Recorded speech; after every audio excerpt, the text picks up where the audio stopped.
Best online bank, highest interest rate ngayong March 2026. Umpisahan natin yung no lock-in period. Ibig sabihin, pwede mong withdrawin anytime.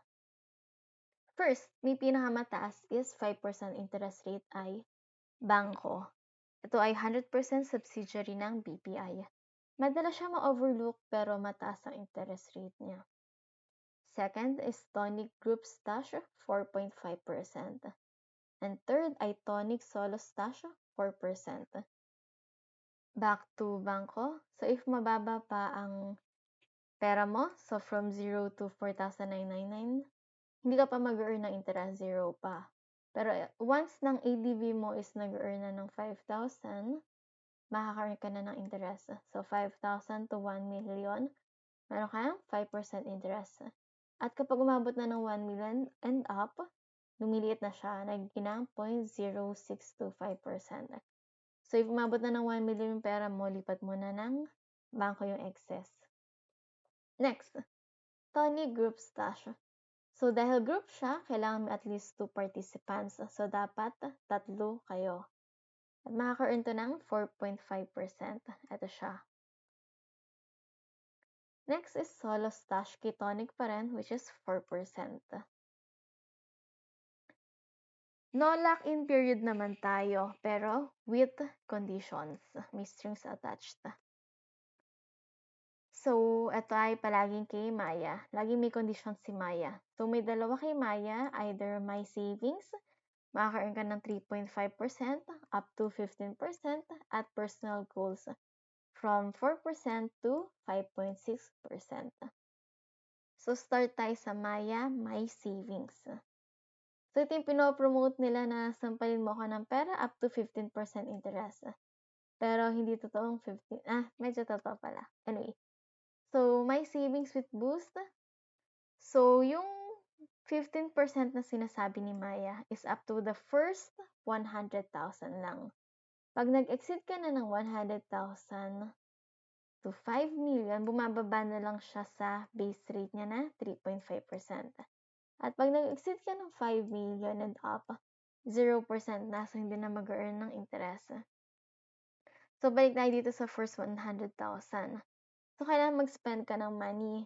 Spend 250 pesos, spend 1K, spend 3K, etc. So, nadagdagan siya ng percentage. Ito yung tinatawag na ng boost. So, boost dito na plus 1.5%, plus 2%. Hanggang sa, depende sa ma-achieve mo na spend money. So, yun yung makukuha mong interest rate. And may additional perks if naprubahan ka ng credit card, magiging plus 1%, so magiging 13% ka na. And for new users, kailangan mo na mag-deposit ng 1,000, magiging eligible ka na for the 15% rate. Hindi mo na kailangan magkaroon ng mga spend money. Basta new user ka, automatic, 15%, kailangan mo na mag-deposit ng 1K. Pero take note, monthly itong task na to. So, for that month lang to. So, another month, next month, kailangan mo na naman mag-spend ng ganyang amount. So, medyo hassle siya. Next, ito yung personal goals. Sabi, push your goals up to, max up to 8%. Sabi niya dito 8%, pero pag tinignan mo, nakatable yung 8% niya. Mag-start talaga tayo with 4%. And then, with the additional 20,000 per bracket, nadagdagan yung interest rate mo. So, i-table mo siya dito.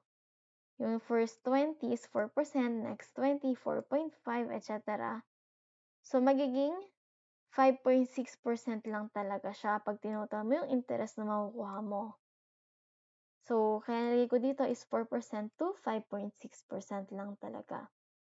And applicable lang din to sa first 100,000 personal goals.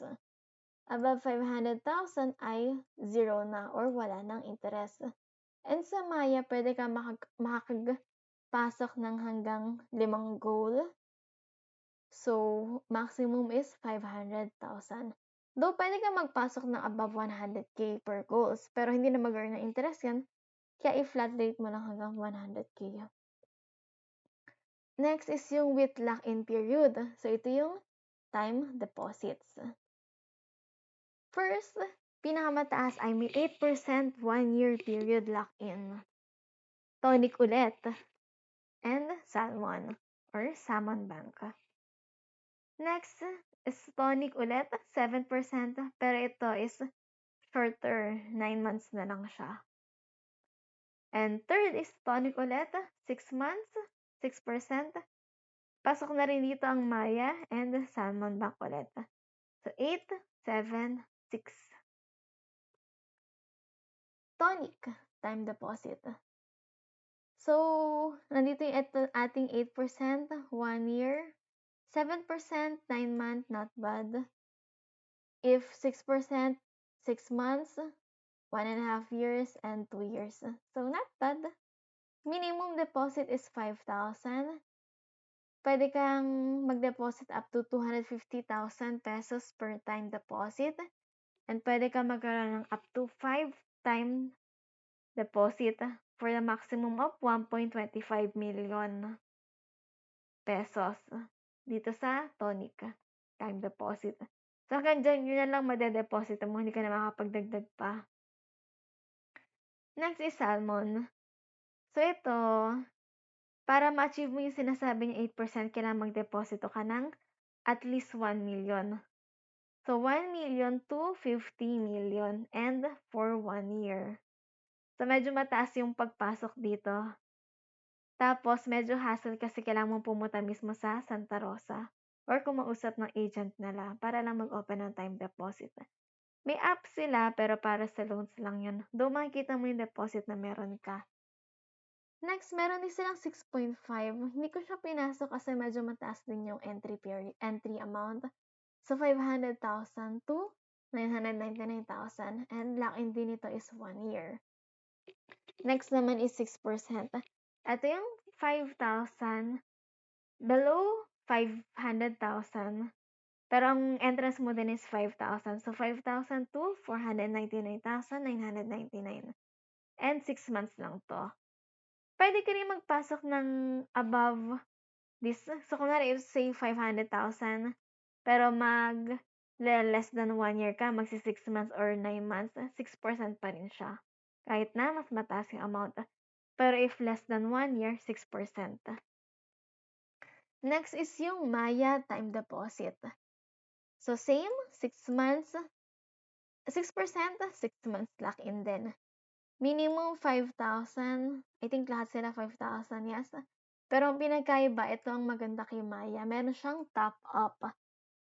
Kasi yung sa Tonic and sa Salmon, once na pinasok mo yung amount mo or yung cash mo, yun na yun. Bawal mo na siyang dagdagan.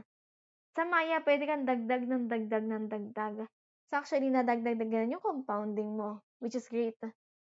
Kasi if maalala nyo, nalilimitahan lang din yung number ng time deposit na ma-open mo sa Maya.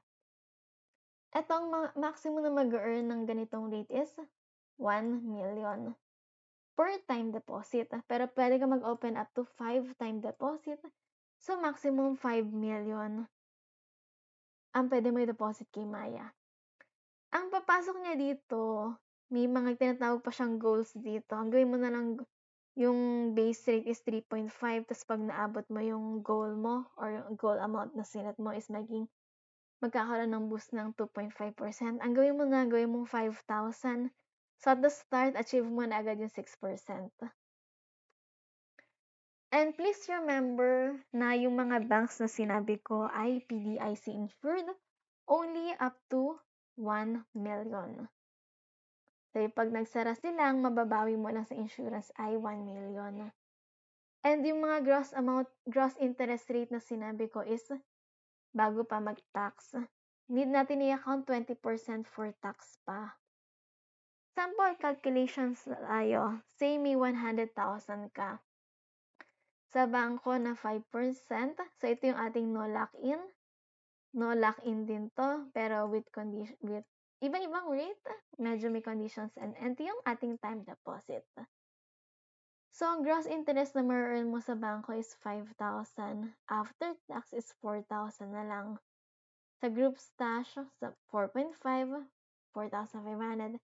And take 6. Solo stash, 3,2 na lang. Ito yung papasok sa makukuha mong interest at the end of the period. So actually, kung i-compare mo, etong 8% dito sa 4%, doble na siya. Medyo malaki na rin siya pag nagtagal. And always remember na pag nagsasabi tayo ng interest rate, annual to, ibig sabihin for 1 year. So if ilalaki mo na siya ng mga 6 months, tulad nitong sa mga tonic, half lang nito yung makukuha mo. And same with sa mga bangko and tonic and mga ganyan. Monthly sila magbibigay ng interest rate, so divided by 12 pa to. So yun lang yung makukuha mo interest monthly. And that's it, Flints. Don't forget to subscribe to my channel. Thank you for watching.